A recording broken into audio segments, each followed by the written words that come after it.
खबर शामिल करते हैं चिश्तियाँ से। हमारे इंचार्ज नुमाइंदगंज जनूबी पंजाब निसार अहमद भट्टी के मुताबिक चिश्तियाँ नवाही चक 33 में बिजली के नाकस निज़ाम के बाइस ट्रांसफार्मर जलना मामूल बन गया।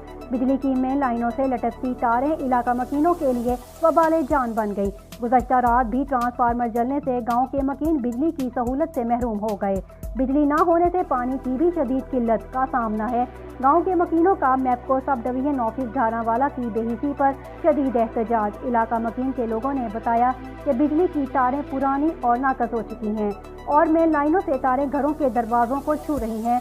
हल्की सी आंधी आने की वजह से तारें आपस में टकराती हैं और ट्रांसफार्मर बार बार जल रहा है।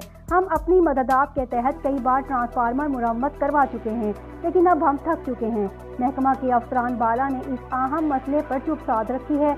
हमारी आला हुकाम से अपील है कि हमारे इस मसले को फौरी तौर पर हल किया जाए।